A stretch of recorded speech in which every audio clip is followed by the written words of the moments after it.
Definisi toleransi beragama: kebebasan untuk mana-mana agama mengamalkan ajaran masing-masing selagi ianya tidak mengganggu ketenteraman individu dan agama lain.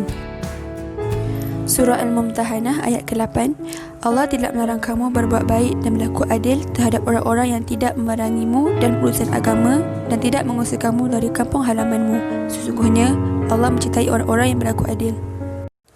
Perkara 11 ini satu peruntukan di bawah bab 2 Perlembagaan Persekutuan, iaitu bab berkaitan kebebasan asasi.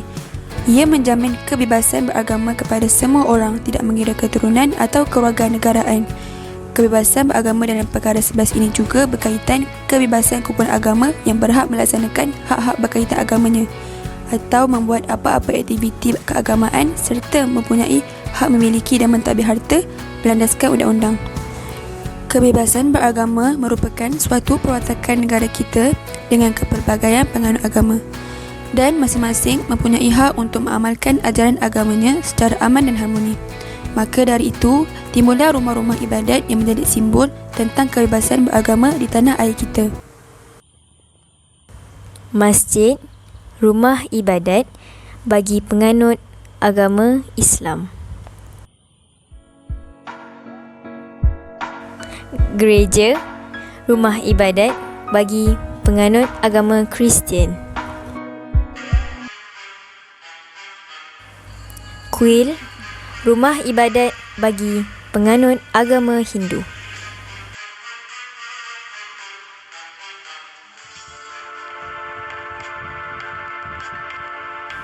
Tokong, rumah ibadat bagi penganut agama Buddha.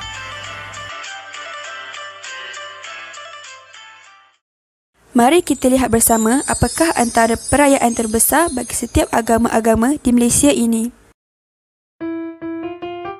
Hari Raya Aidilfitri bagi penganut agama Islam sebagai hari kemenangan setelah sebulan berpuasa Ramadan. Perayaan Christmas bagi penganut agama Kristian sebagai mengingati kelahiran Yesus. Perayaan Taipusam bagi penganut agama Hindu untuk menunaikan nazar dan menebus dosa-dosa yang telah dilakukan. Perayaan Hari Wesak bagi penganut agama Buddha yang melambangkan keagungan Gautama Buddha.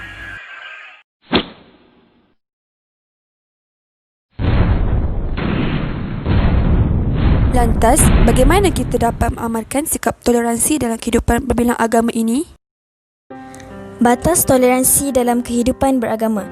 Yang pertama, memahami sensitiviti beragama. Memahami prinsip-prinsip asas sesuatu agama, perlu kita belajar perbandingan agama. Memahami sensitiviti agama lain, tiada paksaan dalam amalan beragama. Yang kedua, boleh membezakan antara budaya dan agama. Budaya boleh diamalkan bersama. Amalan atau ajaran bercorak agama tidak boleh diamalkan bersama dan perlu dipelihara mengikut agama masing-masing. Yang ketiga, mengadakan dialog atau perbincangan dengan cara bijaksana dan profesional.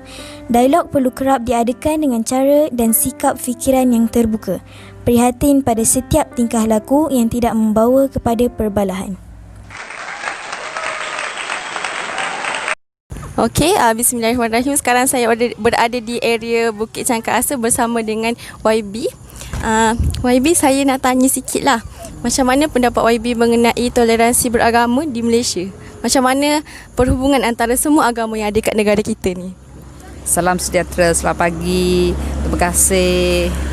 Bagi saya, agama dia tak ada batasan kan. Walaupun negara kita adalah satu negara yang berbilangkau, tapi pada pendapat saya rasa kita selaku anak Malaysia kita ada halangan untuk mengajar atau mengadakan hubungan yang rapat dengan agama-agama lain. Sebab kita memang memahami agama ni adalah satu pengajaran untuk membawa kita kepada hala tuju yang bagus. Jadi agama-agama yang tertentu, sekata kita kena agama Islam, agama Hindu, agama Buddhis, inilah membawa satu ajaran yang baik kepada kita untuk kita meningkatkan murni kita. Jadi memang dia tak ada batasan ataupun halangan. Tapi apa yang saya nampak ni, yang patutnya kita menghormati antara sama lain. Sebab setiap agama, setiap bangsa dia ada agama tersendiri.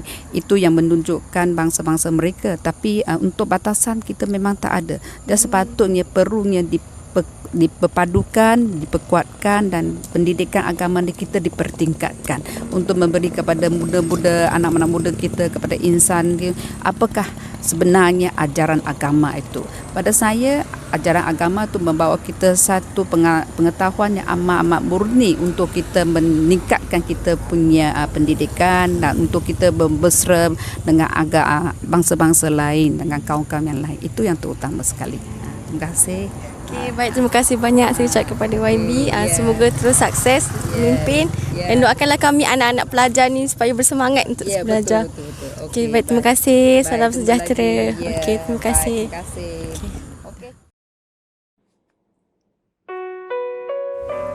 Kita seharusnya mengutamakan prinsip kepercayaan kepada Tuhan. Contohnya, di dalam Perlembagaan Persekutuan sendiri menetapkan bahawa Islam adalah agama rasmi persekutuan dan kepercayaan atau agama-agama lain boleh diamalkan dengan bebas.